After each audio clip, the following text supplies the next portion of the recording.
Now, back to Willard and Dibs on 95.7 The Game. Okay, I think you all are going to find this really, really interesting. Conversation with Quincy Avery, whose outlet is called QB Takeover, works directly with quarterbacks. One of them, once upon a time, was known by the name Trey Lance, and he knows quarterbacking like few others do. Glad you're with us here on Willard and Dibs, Twitch, YouTube.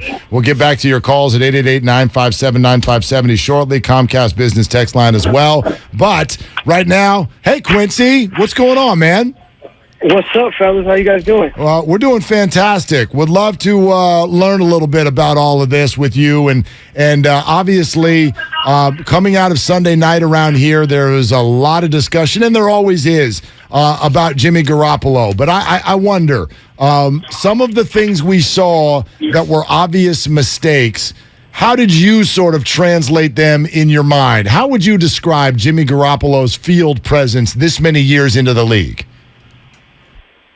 Well, I think that there's definitely some areas that Jimmy can improve upon, but I think that Jimmy plays really well on schedule, and if things are off schedule or create any situation in which he has to do a little bit more than required, then it gets a bit difficult for him. So I think Jimmy is someone who thrives in a situation where they get to just play on time, and some of the throws that we saw in that game that either came wide open and things like that, those field plays, are just not situations where he's typically going to be successful.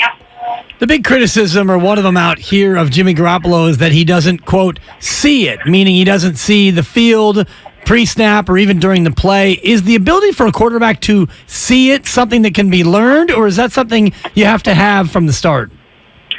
So I think there's some guys who can naturally feel some things and make some throws that are explosive. Like there was a time where there was a route that's not particularly thrown in the NFL because it's a clear-out route. We had to go on the outside where he came wide open. I think it was Ayuk on the right side, and he missed it, right? Because that's not where he's supposed to have his eyes. There's other guys who, like an Aaron Rodgers, someone like that, Mahomes, that flashes in front of them, they make that throw. That's not something that I think that you grow into. It's either you have it or you don't. And he's been playing for a really long time, and he's not seeing it now. I don't know that he ever will, but those are difficult throws to make because you have to react to it, and that's what makes it so difficult. Yeah, I mean, we had the topic come up earlier on this station. One of our other hosts, Quincy, kind of really came down Kyle Shanahan's road saying, look, you've worked with this guy for 5 years.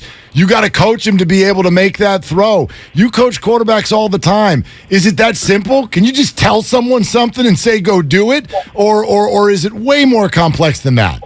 I think it's way more complex, but what Kyle could help him out with was, hey, if you get this look, let's take a peek here, right? And if he gives him those sorts of cues in his headset, he's got a bunch of time to give him this information. If he gives him those cues, I think Jimmy could do it. But if you're just like, hey, Jimmy, I need you to do this, I don't know that that'll ever work. Trey Lance is obviously the one quarterback around here that everybody's high on. We were hoping to have this be his development year. He gets hurt. He's out for the season. What do you think about Trey Lance coming into the league in terms of his ability to see it and mechanically where he is and where he needs to improve? So I think Trey is seeing the game pretty well right now. The first game, right? It was a dang monsoon. There wasn't much opportunity for him to really be successful. I've been around a lot of NFL games. I don't think I've ever been in worse conditions of that. So that's tough to judge. The second game, we didn't get to see much of him because he gets hurt so quick. Mechanically, Trey's body moves a little bit different than other quarterbacks I've worked with. So he just has to continue to be consistent in things he's doing. His arm talent is top tier. There's not many guys across the league or across the NFL who can throw the footballs that he throws. And we saw that in Chicago, the Chicago Bears game. We saw that deep crosser to the left that just got over that linebacker. And I forget who the receiver was who caught it, but they make that catch about 27 yards down the field. There's not a lot of guys in the NFL who can make that throw. Okay, so Quincy, if his arm talent is elite, is this a fair criticism that people have come up with here, not of Trey? The thought has been, based on the way it looked, Kyle Shanahan must not trust Trey Lance yet to throw because he was running so much. Did you process it the same way when watching him play? It's tough to get in the heads of what people are thinking exactly at the time. Now, what I did think is Kyle's trying to use, what are the things that Trey does phenomenal right now? And Trey's a really good runner, and that just puts the defense at a disadvantage. I would have loved to not see him run the ball as much, but I understand, Kyle's just trying to win a game. He's not necessarily thinking about developing all the time, and I think that's what gets difficult is blending those two things. How do I both develop Trey, and how do we make sure we win this football game in order for us to be successful? But I don't know his trust level there. I hope that when you invest a third pick in the NFL draft in somebody, you grow to trust them and believe that they can do the things that they need to throw the football. So, Quincy Avery with us, quarterback coach. So, if you say that you would have liked to see Trey not run the ball that much, you work with Jalen Hurts too, no? Yep, Jalen's one of my guys. Okay, so how do you sort of compare that situation? Because I see Jalen running a lot of design runs. Yeah, Jalen looks a lot thicker than Trey, but a lot of the things that he's doing last year, he had a lot more design runs than he does this year. I also think Jalen has a unique gift to not get hit a ton, right? And that's something that Trey's going to have to learn throughout his career.